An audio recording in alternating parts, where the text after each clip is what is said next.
Hello and welcome to Smash Hit Sports. I'm your host, Cody. We had one of the best NFL playoff slates we've had in a long time. Super Wildcard Weekend was nothing short of incredible. We had tremendous comebacks. We had close games. Every game really was close throughout most of it, outside of one. We'll talk about it, but just a really, really phenomenal slate of games. Today on the show, we are going to recap the wild card round and then give our predictions for the divisional round. Just a reminder, the podcast is dropping every Wednesday until the Super Bowl. At that point, we'll see what's going on. We'll see where we're at. College basketball will be in full swing, so we'll definitely have to talk about that. But in the meantime, we're going to keep it to football. If anything, incredibly noteworthy happens, we'll talk college football, whatever. But that's just where we're at. Just wanted to keep you guys in the loop. So let's start with recapping the first game, or the first game that I'm going to talk about anyway. Seahawks 23, 49ers 41. And while the score wasn't close at the end, it was a very good game until about midway through the third quarter. And if it wasn't for that strip sack on Geno Smith, this really would have been a tight ball game all the way through. And let's start with 49ers, right? Brock Purdy, everybody's talking about Brock. Rock out with your Brock out, whatever. He played okay, right? There's nothing people will point to. Well, look at the second half and look at the numbers. I am not afraid in saying this. He is absolutely the biggest system quarterback we have ever seen, maybe ever. It's unbelievable what Kyle Shanahan's system is able to do for him. It made Jimmy Garoppolo a Super Bowl quarterback. It may end up doing the same for Brock Purdy, but look at what his weapons like Kittle and like Christian McCaffrey and like Deebo Samuel and like Brandon Ayuk are able to do after the catch and how they are schemed open. Brock is in one of the best situations in the NFL, and he's playing like it. Like he played well. He came out, looked a little nervous at the start, ended up playing, great down the stretch of that game, or as good as he needed to, won the game. They are winning games with Brock Purdy. They are not winning games because of Brock Purdy. Do not get that twisted. That being said, if you were to remove the quarterback position from every team left in the playoffs, the 49ers would be the best team in the NFL. Like their weapons, their defense, Fred Warner, Rick Armstead, the entire back half of that secondary has played really well as of late.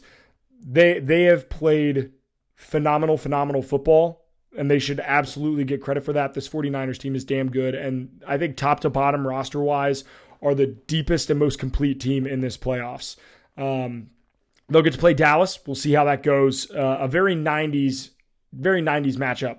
For Seattle, if I would have told you at the beginning of the year that Seattle was going to still have a top 5 pick and also make it to the playoffs, Seahawks fans would have been nothing short of ecstatic. Like, that is a phenomenal year. Pete Carroll has done a hell of a job. Seattle has a lot to be proud of. They really, really do. That being said, if I told you, in the middle of the season when Seattle was looking really good with Geno Smith that they would lose in the first round of the playoffs, you'd be a little disappointed, but still not like overly upset. I think Seattle's in a really good spot right now. That being said, one guy who absolutely balled out for him, DK Metcalf, looked incredible in this playoffs. So I went back and I looked at all of his playoff stats. It's actually unbelievable what DK Metcalf has done in the playoffs each and every year. And this might be a hot take. I'm not in the business of spitting hot takes on here, but I think DK Metcalf is to the point now where he is actually underrated. DK Metcalf in his last 4 playoff games, right? His only 4 playoff games, 26 catches, 451 yards, 5 touchdowns in 4 games. That's unbelievable. He has done incredible stuff. That being said, when you look back at the scope of this season, and even in this game, I don't think that they lost games because of Geno Smith. Like, Geno Smith played really good football for a majority of this year. There are a lot of quarterback-needy teams in the NFL right now.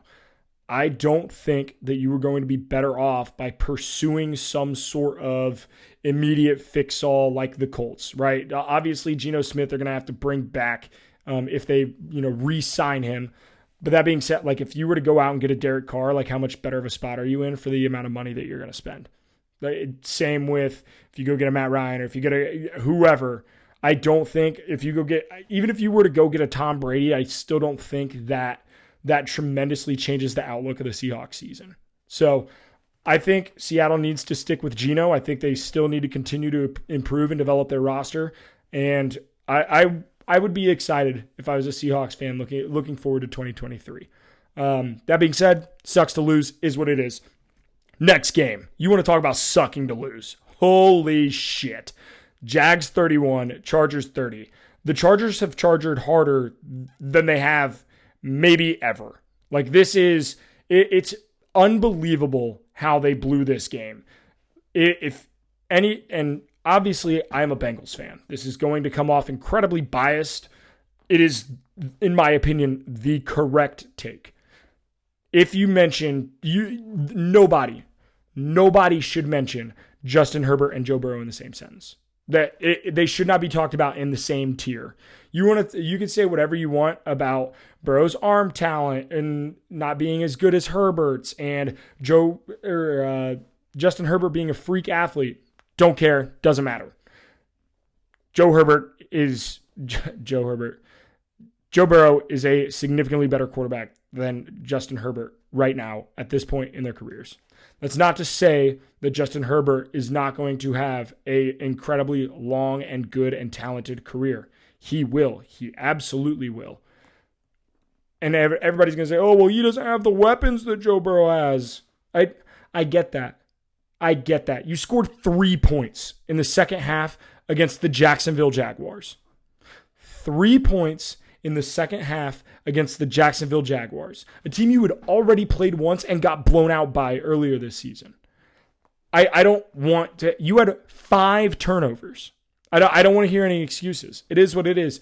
That sucks. That being said, if you are a Chargers fan, I feel for you. There might be 2 teams that are as plagued or more plagued by just terrible balls bouncing their way than the Los Angeles Chargers, Minnesota Vikings, looking at you, and the Browns. But I feel awful for Chargers fans. Y'all don't deserve this because a lot of you online, we had a little scuffle. I had a little scuffle with Chargers fans on the internet, on the old Twitter last year. That being said, a majority of Chargers fans are absolutely incredible. They are some of the nicest people on the internet, and I truly believe that. They don't deserve this. Chargers fans do not deserve this. That being said, their inability to run the ball is hampering this offense. And I understand that Austin Eckler is an incredible weapon. He had 100+ catches this season. I think he's one of 13 or 14 players to do that as a running back. Very, very impressive. That's awesome. If your offense is predicated on checking down to a running back, you are not going to win games that matter. I think the Chargers need to draft a running back that can run between the tackles and run some inside and outside zone and run power, because I like Austin Eckler, but they just, and maybe that's Joe Lombardi being an idiot and calling this game terribly, but I would not be surprised if the Chargers draft a running back high this offseason, like first 2-3 rounds. I would not be stunned. That's not Austin Eckler should absolutely be used all over the place in that offense. He's an elite weapon. He is not you can't run the ball when he's in the game. You just can't. It is what it is. I'm sorry. So it'll be interesting. Eckler will be 28 by the time next season starts. We'll see. That being said, I understand that you look at the media and a lot of people have really just shit on the Chargers for this game, and rightfully so. That being said, the Jaguars have turned over a new leaf. This was a very much not the same old Jags. And I know people use that phrase for the Lions where it's like, oh, same old Lions, same old Jags. That this is now no longer the same old Jags. This is different. That this is Trevor Lawrence is that dude. Like this, the franchise has a lot to be proud of, and we'll see how they fare against the Chiefs. That being said, they have played really, really, really sound football over the back end of the season. They should be proud of how they've played. Like Trevor Lawrence is that guy.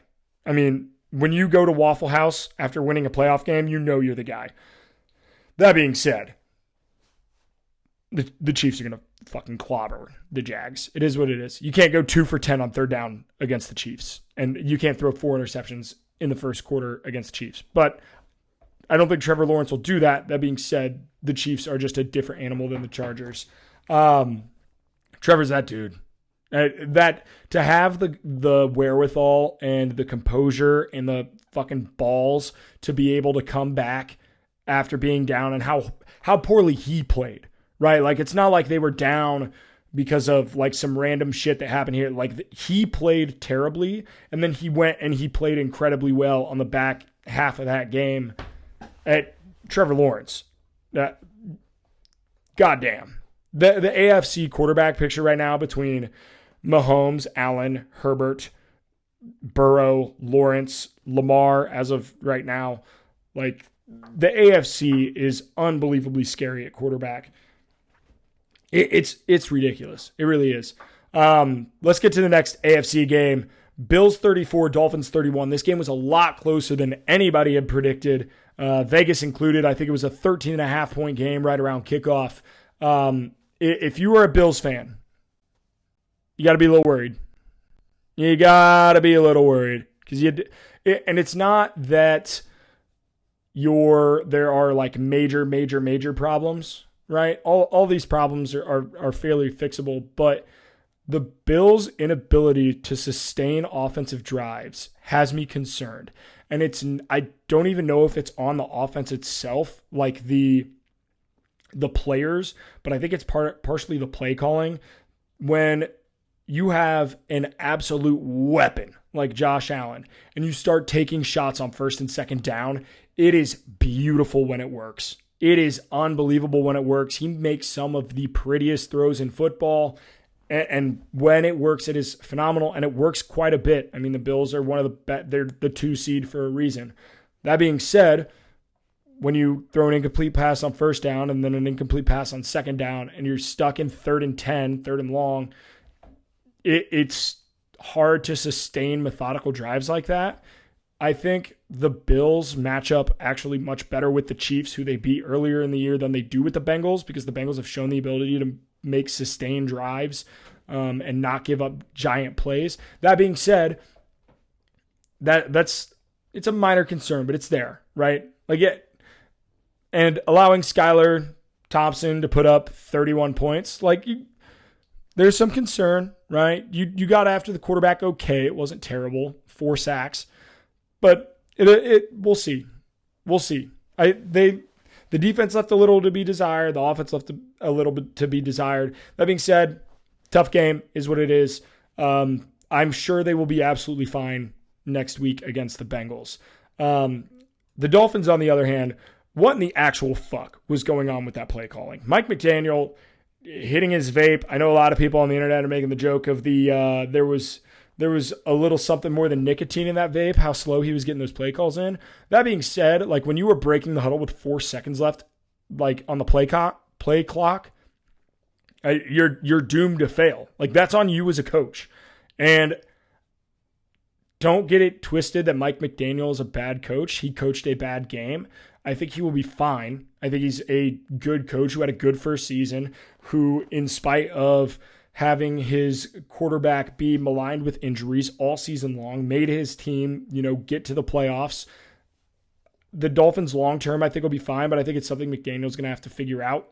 And I'm sure he will. I mean, he seems like a good coach, but he was absolutely outclassed and outmatched today. I mean, Sean McDermott coached a hell of a ball game, and Mike McDaniel did not. And at the end of the day, that's what it came down to. It came down to the very end of the ball game, and Mike McDaniel was not where he needed to be. And shit happens. It's all right. He'll be fine as a head coach. It is what it is.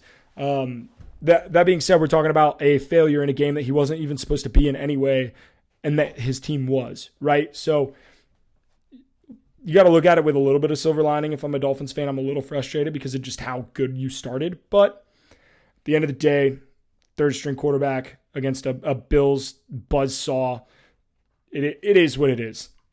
Let's talk Giants, Vikings. This was maybe the best game on the slate. Just back and forth the entire time. No one team had a tremendous advantage over the others. It really was a phenomenal game.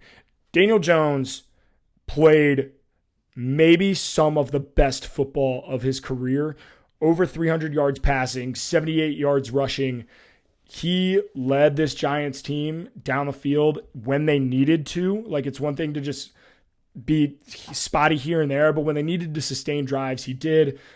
That Giants team is legit. Brian Daboll, if you want to talk about a first-year head coach, he A+, as good as it could possibly get. He has done an absolutely tremendous job with this team that is honestly in cap hell. They're going to re-sign Daniel Jones, and they should, and they would be smart to. And Daniel Jones should not ask for a bajillion dollars because he's played some of the best football of his career under Brian Daboll. He's played his best football of his career under Brian Daboll. It'll be interesting to see what this Giants team can do with another year under him with some actual weapons. But that being said, the time is now. Like they absolutely could win this game next weekend against the Eagles. That's not out of the question at all. They obviously didn't play their starters against them in Week 18. It'll be interesting. It really will. I'm excited for this Giants team. Saquon Barkley is just people throw around generational talent too often, but holy shit, he is so good. Giants defense played well. I mean, there were a lot of good plays. The Vikings, a lot of people liked Kirk Cousins. You can't throw this blame on him. Like 24 points, like obviously isn't great. Justin Jefferson was so close to scoring that touchdown there. But Kirk is not the reason they lost this game. And I know a lot of people show down to that.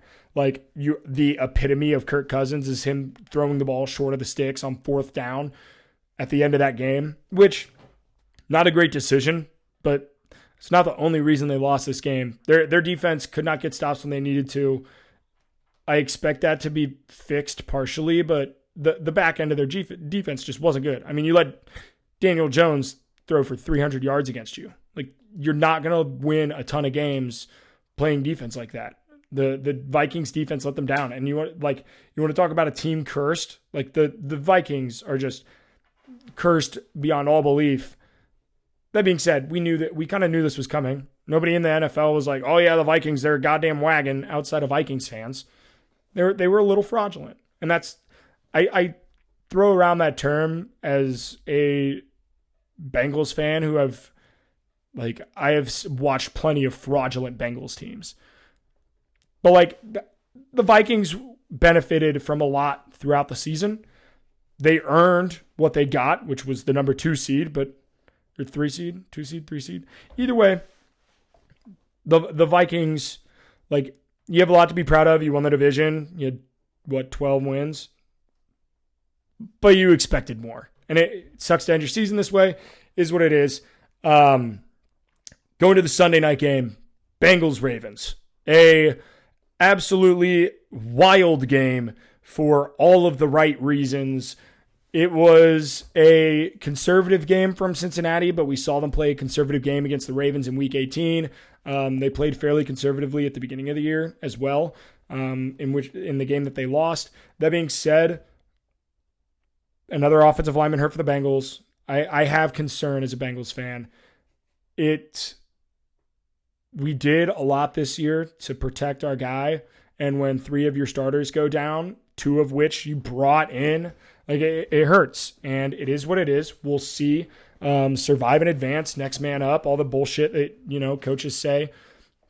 That being said, I was not overly impressed with the Bengals. Their defense allowed Tyler Huntley to do some things, and you want to talk about a running back that scares me. Josh Allen scares the piss out of me, but the Bengals stepped up when it mattered.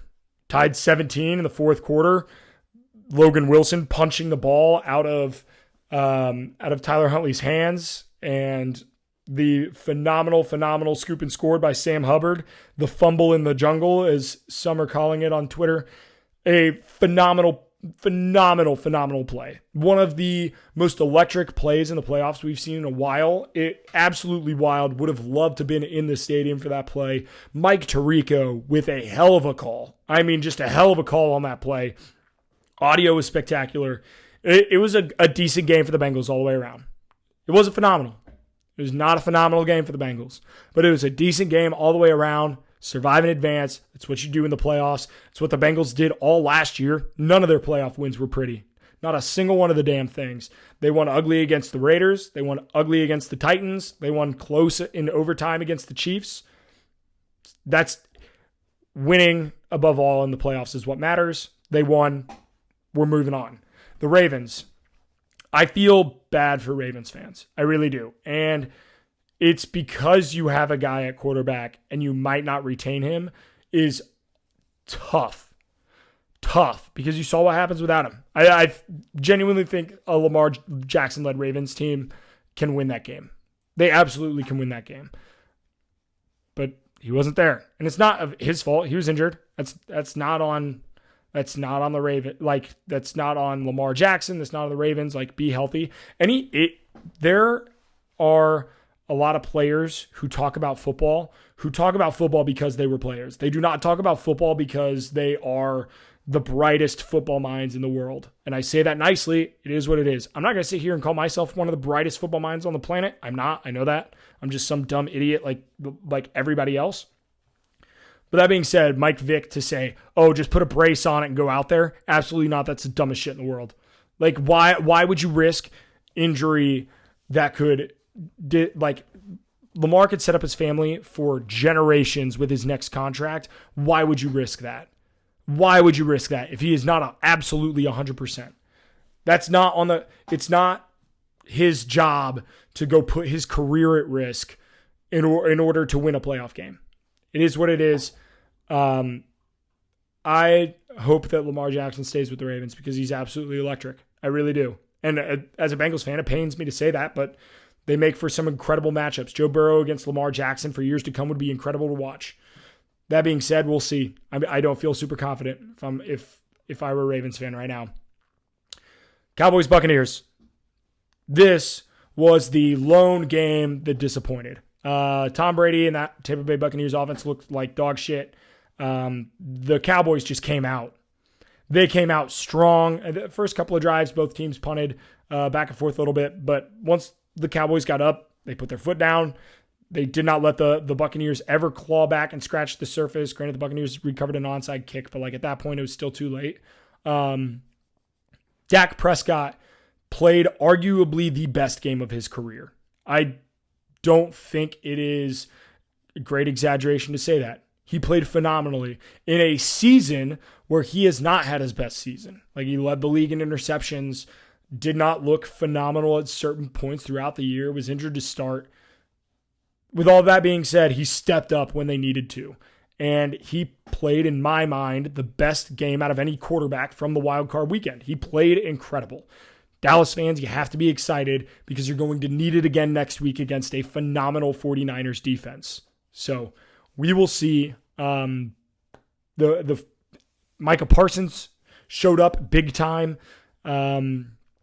He had been quiet at certain points throughout the season, but showed up in a big way in Tampa, and they get the dub. The Buccaneers, it's over. It's done. It's time. I think they may retain Todd Bowles. They've already announced they fired Byron Leftwich, which is crazy to think that just a couple of years ago he was considered for head coaching jobs after they had won the Super Bowl. And now here we are. But that is the brutality of the NFL. It's a fickle bitch. It is a fickle game. We'll see. I think Tom Brady has played his last snap with the Tampa Bay Buccaneers. I don't think he's done playing football. I think he has played his last snap for the Tampa Bay Buccaneers. It'll be really interesting to see where he goes next. Obviously, he's going to want to sign with a contender, team with a phenomenal roster outside of, that quarterback position. I just don't know how many there are. The Buccaneers blow it up, trade you guys. Maybe keep Mike Evans because he's the most prolific wide receiver your franchise has ever had. But you brought Chris Godwin back on the franchise tag. I think he's going to be gone. Or did he sign an extension? We're gonna Google that real quick. Did Chris Godwin sign an extension? He did. 3 years, $60 million deal. I could still see him traded. $20 million deal is absolutely not untradeable. He's owed $20 million next year and $20 million in 2024. Potential outs. It'll be interesting. I think Chris Godwin's a good receiver. I don't know if he will be on the Buccaneers next year. Buccaneers are in a really interesting spot in a division where I don't know nobody in that division is in a good spot. I legitimately could not tell you who the starting quarterback is going to be of any four of those teams. I don't know if it's going to be Desmond Ridder in Atlanta. I don't know if it's going to be Sam Darnold or whoever in Carolina. If they draft Will Levis or C.J. Stroud or whoever. I don't know in New Orleans. Is it going to be Jameis Winston? Is it going to be Taysom Hill? Is it going to be Andy Dalton? I don't think they should go with either of them, any of them. And in Tampa, I don't know if it's Tom Brady. So we might see a full division with new quarterbacks. That being said, let's go to the divisional round. Should be a phenomenal divisional round. I cannot wait. We start the divisional slate with the Jaguars and Chiefs, and this is the first game of the schedule, and it's probably the most lopsided game in terms of betting lines. I'm not sure what the line is in this game. I'm looking it up now. The spread is 8.5. Jaguars are plus 8.5. This game is in Kansas City, obviously. Kansas City coming off a bye. I think Kansas City wins this game. I think they win this game handedly. That being said, the Jaguars, they're not going to go down without a fight. They're absolutely going to fight, but I think this Chiefs team is just too good. Andy Reid off a bye. I would love to see what he is with extended rest against the spread. Just a phenomenal coach. Patrick Mahomes, Travis Kelce. There's not a ton that needs to be said there. Give me the Chiefs by probably 14-17. I guess 17-point win doesn't sound out of the realm of possibility there. So let's move on to Saturday night. Giants-Eagles, another divisional matchup. 3 teams from the NFC East still remaining in the playoffs.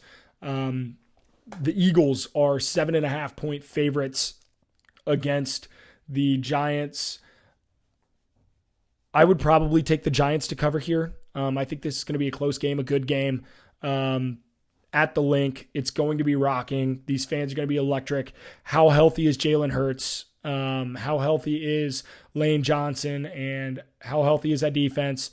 What I think this game comes down to is what do Andrew Thomas and Evan Neal look like on the outside for New York? Can they hold up to the Eagles' pass rush? The Eagles have had the best pass rush in the NFL this season.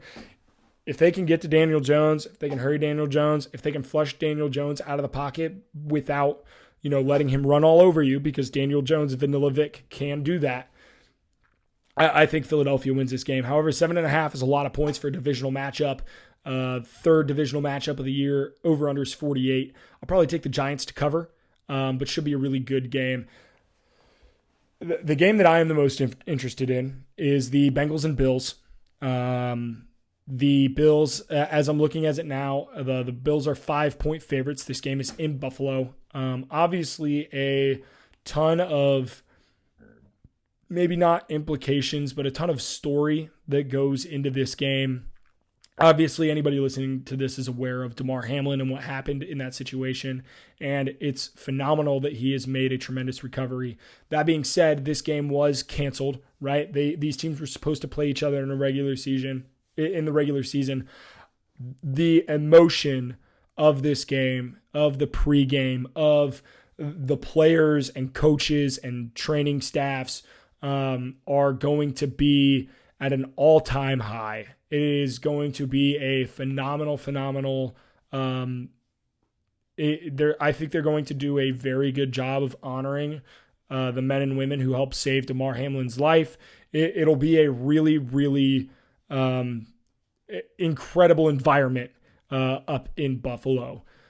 5-point spread. I'm going to take my Bengals. You can call me biased, call me stupid. You can call me whatever you want, but Joe Burrow as an underdog is nothing short of incredible. He's 11-2 against the spread as an underdog in his career. I'll take the Bengals to cover. I'll take the Bengals outright. I think the Bengals are a better team. That being said, we'll see how their offensive line looks if Jonah Williams cannot play. I think we're going to have a tough little stretch. So we'll see. That being said, I cannot wait for this game. Total's 49. I think it goes way over. I think it's a shootout. I think it's going to be a phenomenal football game, and I cannot wait to watch.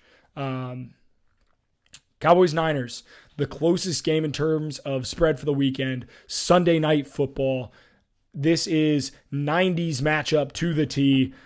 Two of the most historic franchises in the NFL. The 49ers are 3.5-point favorites at home. I think this is going to be a really good game. And the Dallas Cowboys with Micah Parsons, if they can get after Brock Purdy, I think that makes all the difference.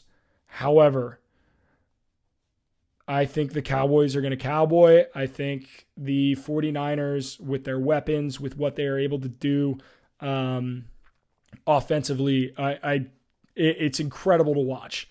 Kyle Shanahan schematically is a magician.